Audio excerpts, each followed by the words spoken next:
Welcome back friends. Comment section में जो बहुत ज़्यादा कमेंट्स मुझे सुनने को मिलते हैं वो ये कि यार आप बात करते हैं करोड़ों की, 10 लाख रुपए की, 12 लाख रुपए की। हम अभी स्टार्ट कर रहे हैं, आपने ये तो बताया नहीं कि हम स्टार्ट कैसे करें।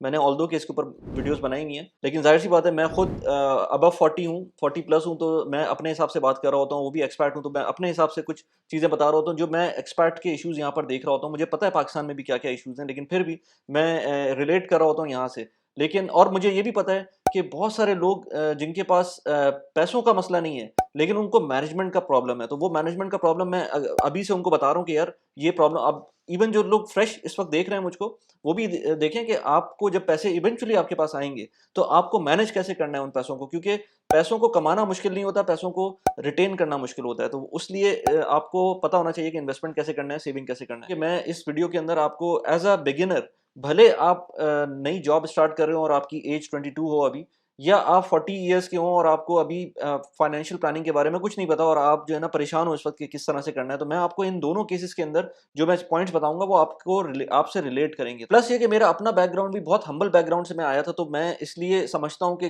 किसी के लिए भी लैडर चढ़ना मुश्किल नहीं है, लेकिन ज़ाहिर-सी बात है उसमें बहुत सारे इश्यूज़ होते हैं और पाकिस्तान में रहते हुए ख़ास तौर पे बहुत सारे प्रॉब्लम्स आ सकते हैं। आप बाहर चले जाते हैं तो थोड़ा-सा फिर भी आसान हो जाता है। तो इस चीज़ में एडमिट करने में कोई बुराई नहीं है कि पाकिस्तान में रहने में चैलेंजेस ज़्यादा होते हैं, लेकिन जो लोग बाहर जाते हैं वो अगर कंप्लेसेंट हो जाते हैं बाहर जाकर, तो उनके लिए भी प्रॉब्लम्स होती हैं। ऐसा नहीं है कि पाकिस्तान से बाहर जाने के बाद सब कुछ रोज़ी पिक्चर हो जाती है। तो इसलिए इन एनी केस जहाँ पर भी आप हैं, उन एडवांटेजेस को जो भी आपके पास हैं, उनको आपको यूज़ करना चाहिए, अपने फ़ेवर के अंदर यूज़ करना चाहिए। मैं आपको एग्ज़ाम्पल देता हूँ, अगर कोई यूएई के अंदर आ गया है, उसकी सैलरी बहुत कम है, लेकिन मैं कहता हूँ यार आप यूएई के अंदर अगर आप आ गए, आपको पता है आपको आपको पानी के लिए नहीं भागना पड़ेगा सुबह के टाइम पर, आपको बिजली का मसला नहीं है कि लाइट बंद नहीं होगी एकदम से। यही चीज़ इतना बड़ा आपको फैक्टर प्रोवाइड कर देती है, अनफेयर एडवांटेज प्रोवाइड कर देती है compare to someone living in Pakistan. क्योंकि पाकिस्तान के अंदर अगर कोई मिडिल क्लास के अंदर है, तो उसको आधा टाइम तो गवर्नमेंट ने इन्हीं कामों में लगाया हुआ है कि आपके पास पानी नहीं है, बिजली नहीं है, तो वो उसके उनके चक्करों में आप भागते रहेंगे। तो अगर आप बाहर हैं और आपके पास ये एडवांटेज आ गया है,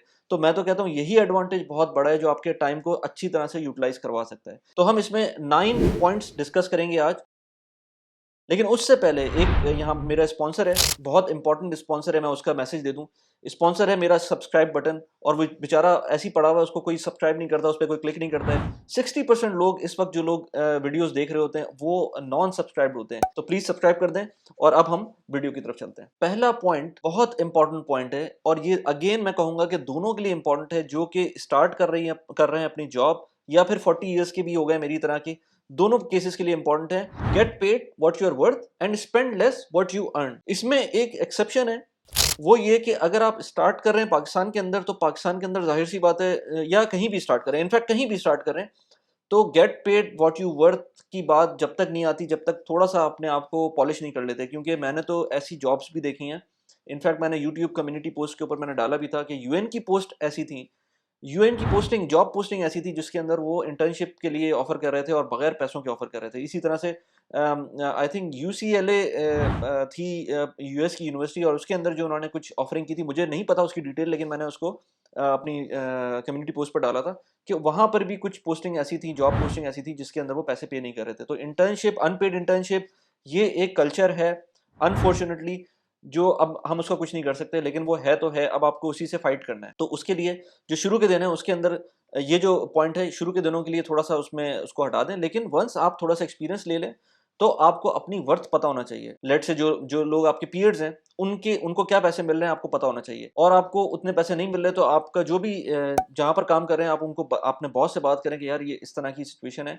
लेकिन मैं हमेशा बोलता हूँ, मैंने उसपे एक वीडियो भी बनाई थी कि हमेशा आपको अपने लिमिट्स में रहना चाहिए, और अपनी जो जो कंपनी है उससे बात तो कर सकते हैं आप, लेकिन आप उनको पुश नहीं कर सकते। पुश करेंगे अगेन वो बात खराब हो जाएगी। तो अगर आपको नहीं समझ में आ रहा, आपकी आपके लेवल के वो पैसे नहीं मिल रहे, तो अगर आप कर सकते हैं तो जॉब चेंज कर लें। प्लस ये कि दैट गोज़ विदाउट सेइंग कि जो आप अर्न कर रहे हैं उससे कम से स्पेंड करें। तो वो तो इसमें कोई बात ही नहीं है ना। मैं हमेशा इस यूट्यूब चैनल के ऊपर यही बात करता हूँ कि स्पेंडिंग हैबिट्स अपनी चेंज करनी चाहिए आपको। आप कर ही नहीं सकते कि अगर आपकी फ़र्ज़ करें 1 लाख रुपए सैलरी है और आपका खर्चा लेट्स से 1 लाख रुपए ही है, मैं तो उसको ज़्यादा भी नहीं बढ़ा रहा, तो वो फिर आप प्रॉब्लम में है उसके अंदर वहाँ पर।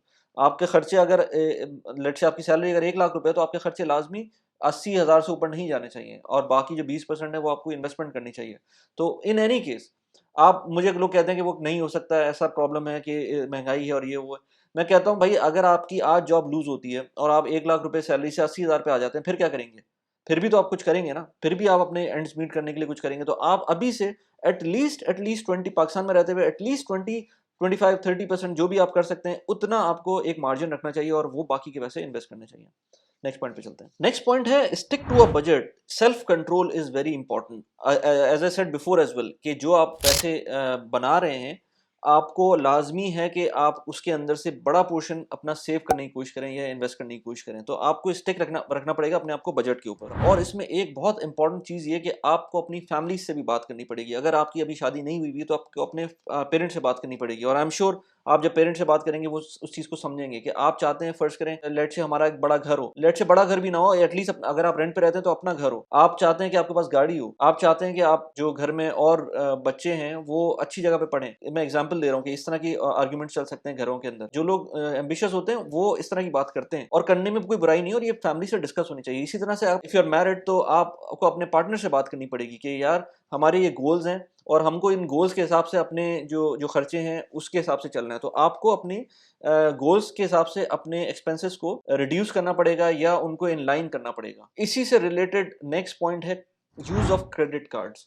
यूज ऑफ क्रेडिट मैंने पहले वीडियोस बनाई हैं जिसके अंदर मैंने बताया कि किस तरह से मैंने जब से मैं यूएई में आया हूँ मैंने बहुत ज़्यादा पैसे बनाए हैं थ्रू क्रेडिट कार्ड्स। उसके अंदर मैंने बताया था कि मैं किस तरह से पैसे बनाता हूँ। इनफैक्ट मैंने जो पहली गाड़ी ली थी वो मैंने क्रेडिट कार्ड के ऊपर ली थी और वो पार्शियल पेमेंट मैंने क्रेडिट कार्ड पे की थी। अच्छी खासी बड़ी पेमेंट थी जो जिसने मुझे कैश बैक दिया। तो ये सारी चीज़ें आपको क्रेडिट कार्ड को यूज़ करने का तरीका आना चाहिए। लेकिन इसका मतलब ये नहीं है मेरा खर्चा है 2000 दिरहम महीने का, लेकिन मेरा जो क्रेडिट कार्ड है वो 3000 दिरहम मुझको कैशबैक देता है। अगर 3000 दिरहम मैं स्पेंड करूंगा तो मुझे कैशबैक मिलेगा। तो इसका मतलब ये नहीं है कि मैं किसी भी तरह से फजूल खर्ची में 3000 दिरहम खर्च करूँ। हाँ, मैं ये कर सकता हूँ कि कोई चीज़ एडवांस पे करनी हो मुझको वो मैं कर दूँ ताकि मेरा 1000 का वो थ्रेशोल्ड पूरा हो जाए।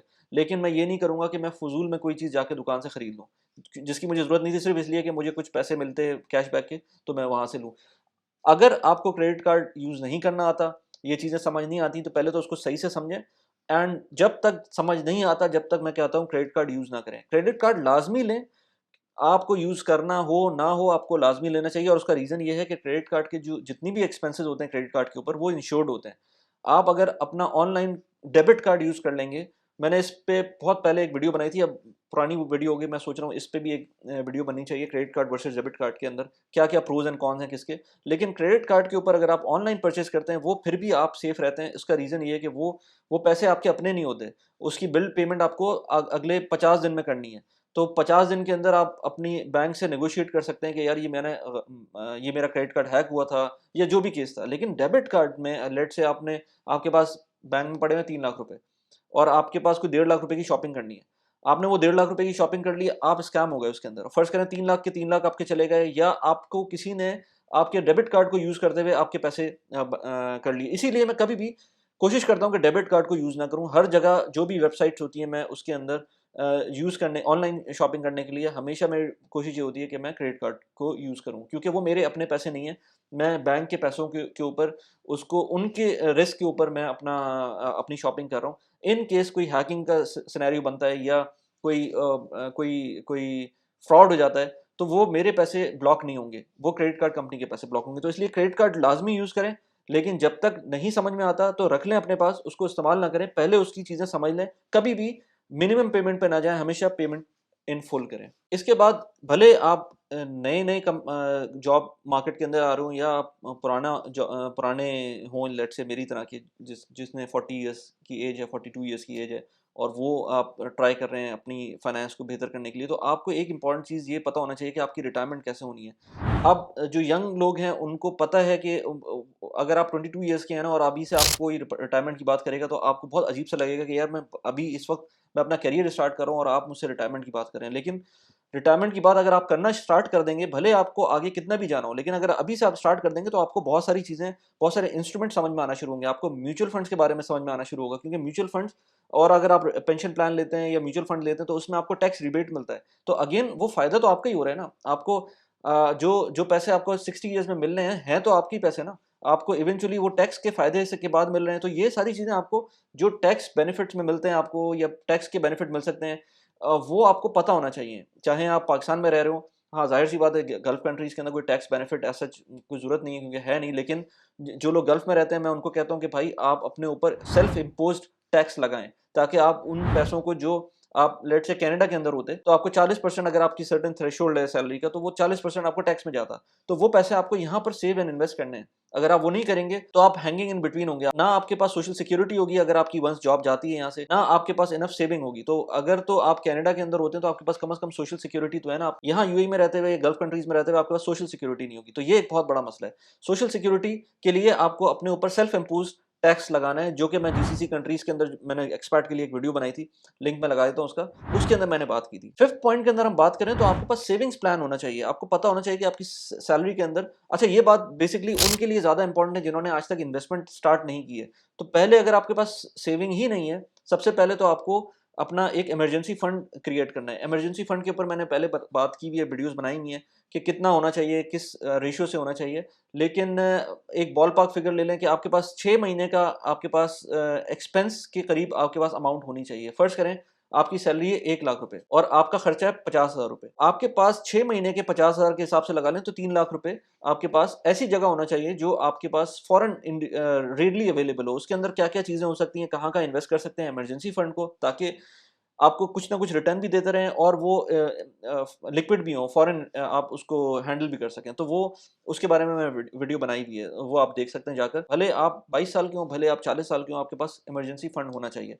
वो आप सेविंग्स करने के बाद इमरजेंसी फंड बिल्ट अप कर लें और उसके बाद फिर इन्वेस्टमेंट की तरफ जाएँ। 6th पॉइंट है बहुत इम्पोर्टेंट कि इन्वेस्टमेंट करें, लेकिन इन्वेस्टमेंट को फन की तरह करें। मैं इन्वेस्टमेंट जो करता हूँ, मुझे मज़ा आता है नंबर्स को के साथ खेलने में। तो आपको भी थिंक लाइक स्टैटिस्टिशियन, मतलब आपको जब चीज़ें समझ में आएँगी ना, जिस तरह से जो नंबर्स काम कर रहे होते हैं, जो ग्राफ्स ऊपर-नीचे नज़र आ रहे होते हैं, आपको जब चीज़ें समझ में आएँगी तो आपको मज़ा आने लगेगा। आपको इन्वेस्टमेंट में मज़ा आएगा। यानी कि लोग गेम खेलते हैं ना, मैं इन्वेस्टमेंट के अंदर गेम खेलता हूँ, अपने नंबर्स के साथ गेम खेलता हूँ। गेम्स क्या होते हैं? गेम्स आपको अपने आप को माइंड को चैलेंज कर रहे होते हैं, आप एंटरटेन हो रहे होते हैं। अगर आपको ग्राफ्स के अंदर कुछ चीज़ें इस तरह की नज़र आ जाएँ, अब मुझे नहीं पता, लोग मुझे शायद साइको बोलें इस तरह से, लेकिन मुझे मज़ा आता है ग्राफ्स को देखने में और उसकी एनालिटिक्स के अंदर जाने में। आप इसको फन बना सकते हैं। मैं एक एग्ज़ाम्पल देता हूँ। जैसे मैंने कभी भी इस तरह से नहीं सोचा था कि मैं कभी आईफ़ोन लेने के लिए मैं प्लान करूँगा पहले से। मेरे पास पैसे हैं, मैं आईफ़ोन ले लूँगा जाकर। ऑल्दो कि मैं इसको एंडोर्स नहीं करता कि आप जब दिल चाहे आप कोई भी फ़ोन ले लें जाकर। मैं खुद भी कम से कम मेरा लाइफ़ स्पैन, जो एक फ़ोन का लाइफ़ स्पैन होता है आईफ़ोन का, वो 4 साल होता है। 4 साल से पहले मैं फ़ोन चेंज नहीं करता। तो लेकिन अब मैंने क्या सोचा कि अब 1.5 साल बाद तकरीबन मेरे पास टाइम आने वाला है कि मैं आईफ़ोन लूँगा। तो उसपे मैंने एक न्यूज़लेटर भी लिखा था, डिफरेंट वीडियोज़ में मैंने बात भी की है कि मैं ट्राई करूँगा कि इस दफ़ा जब मैं आईफ़ोन लूँ तो मेरे पास लेट्स से मेरी और मेरी वाइफ़ के, अगर मुझे आईफ़ोन लेने हैं, 2 आईफ़ोन लेने हैं एक साथ, उनके लिए लेते-लेते मुझको इतने पैसे स्टॉक्स में भी इन्वेस्ट करने हैं एप्पल के, ताकि मेरी जो जो ग्रैटिफ़िकेशन है वो और बढ़ जाए। क्योंकि मुझे एक चीज़ ऐसी मिलेगी जिसमें मैंने खुद भी इन्वेस्ट किया हुआ है और वो भले स्टॉक मार्केट में एप्पल का स्टॉक नीचे चला जाए, लेकिन मुझे पता है कि ये प्रोडक्ट ऐसी है, इतनी अच्छी प्रोडक्ट है कि मैं उसपे, अगर कंपनी शॉर्ट टर्म में नीचे जाती भी है तो मुझे मसला नहीं है, मैं लॉन्ग टर्म के लिए इन्वेस्ट कर रहा हूँ उसके अंदर। तो मैं अभी इस दफ़ा ये सोच रहा हूँ कि मैं एप्पल के अंदर इन्वेस्ट करूँगा और इतने ही इन्वेस्टमेंट एटलीस्ट 1.5 साल में करूँगा कि 2 आईफ़ोन आ सकें, और उसके बाद जब टाइम आएगा आईफ़ोन लेने का तो मैं उस टाइम पे आईफ़ोन ले लूँगा, वो इन्वेस्टमेंट अपनी जगह पे रहेगी। तो इस तरह के और गेम्स आप अपने साथ खेल सकते हैं। आप पाकिस्तान स्टॉक एक्सचेंज के अंदर अगर बात करें तो आप लेट्स से ज़ाहिर-सी बात है पाकिस्तान के अंदर माइक्रोसॉफ्ट नहीं है। पाकिस्तान के अंदर लेट्स से एप्पल नहीं है, पाकिस्तान के अंदर सैमसंग नहीं है, तो आप क्या करेंगे? मैं उसकी एग्ज़ाम्पल देता हूँ। एग्ज़ाम्पल ये है कि फ़र्ज़ करें आप चाहते हैं कि आप पीसी खरीदना है आपको और कोई हाई एंड पीसी लेना है, तो मैं कहूँगा कि आप उतने ही पैसे एक कंपनी लाइक एवेंसियन उसके अंदर लगा दें। मैं रिकमेंडेशन नहीं दे रहा, ये आप अपने हिसाब से गेम खेल सकते हैं। इसी तरह से अगर आपको एक स्मार्टफ़ोन लेना है, स्मार्टफ़ोन फ़र्ज़ करें 40,000 रुपए का है, लेकिन आप अभी ना लें उसको, आप पहले एयरलिंक के अंदर वो पैसे लगाएँ। एयरलिंक क्या चीज़ है? एयरलिंक पाकिस्तान के अंदर मैन्युफैक्चरिंग कंपनी है जो कि पहली दफ़ा लिस्ट हुई है, जो पाकिस्तान के अंदर स्मार्टफ़ोन्स मैन्युफैक्चर कर रही है। अब मैं नहीं कह रहा कि आप उसके अंदर स्टॉक में इन्वेस्ट करें। इसके अलावा बहुत सारे और गेम्स हैं जो आप दिमाग में खेल सकते हैं। Make investing fun. अगर आप उसको आप बर्डन लेंगे तो वो कभी भी आपको फ़ायदा नहीं करेगी। जब तक आप उसको उसमें इंटरेस्ट नहीं लेंगे, उसको फन नहीं बनाएँगे, जब तक मज़ा नहीं आएगा। 7th पॉइंट अगेन बहुत इम्पोर्टेंट, जिसको लोग नेग्लेक्ट कर देते हैं और नॉर्मली लोग डिपेंड करते हैं अपनी कंपनीज़ के ऊपर कि ये हमारी हेल्प करेंगी, लेकिन कंपनीज़ अगर हेल्प नहीं कर रही होती हैं तो फिर उसको तो कंप्लीटली नेग्लेक्ट कर देते हैं, और ख़ास तौर पे जो लोग गल्फ़ कंट्रीज़ में रहते हैं, उनके लिए इंपॉर्टेंट है, और जो इवन जो लोग पाकिस्तान के अंदर है ऑफ कोर्स उनके लिए भी इंपॉर्टेंट है कि इंश्योरेंस, हेल्थ इंश्योरेंस आपके पास होनी चाहिए। मैं इंश्योरेंस, लाइफ इंश्योरेंस की बात नहीं कर रहा, ऑल्दो कि लाइफ इंश्योरेंस भी इंपॉर्टेंट चीज़ है, लेकिन मैं खुद आज तक मैंने लाइफ इंश्योरेंस नहीं ली है, जो कि मुझे नहीं पता कि सही चीज़ है कि नहीं है, लेकिन मैंने ली नहीं है फॉर सम रीज़न। ऑल्दो कि जो जितना मैं अभी तक पढ़ चुका हूँ चीज़ों को, उसके अंदर बहुत इंपॉर्टेंट फैक्टर प्ले करता है लाइफ इंश्योरेंस को होना। लेकिन क्योंकि हमें अभी कंपनी की तरफ से कुछ चीज़ें मिली हुई हैं, तो वो मैंने डायरेक्ट अपनी लाइफ इंश्योरेंस नहीं ली हुई। और दूसरी चीज़ ये है कि मैं हमेशा इंश्योरेंस को, इन्वेस्टमेंट और इंश्योरेंस को अलग अलग रखता हूँ। अगर मैं किसी कभी लाइफ इंश्योरेंस लेता भी हूँ, तो मैं उसको कभी भी इन्वेस्टमेंट से उसके साथ कपल नहीं करूँगा। उसमें बहुत मसले होते हैं, उस पर कभी और बात करेंगे। अभी बात करते हैं हेल्थ इंश्योरेंस की।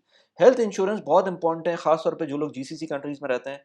फैमिलीज के पास हेल्थ इंश्योरेंस होनी चाहिए, वरना एक दिन में ही आपका पूरी चीज़ें आगे पीछे हो जाती हैं। तो हेल्थ इंश्योरेंस बहुत इंपॉर्टेंट है। इसी तरह पाकिस्तान के अंदर रहते हुए भी हेल्थ इंश्योरेंस इंपॉर्टेंट है। अगर आप यंग हैं और आपके पेरेंट्स एजड हैं, तो आपको हेल्थ इंश्योरेंस चाहिए। हेल्थ इंश्योरेंस के बगैर एक एक टेंशन होती है अगर आप हॉस्पिटल जाते हैं।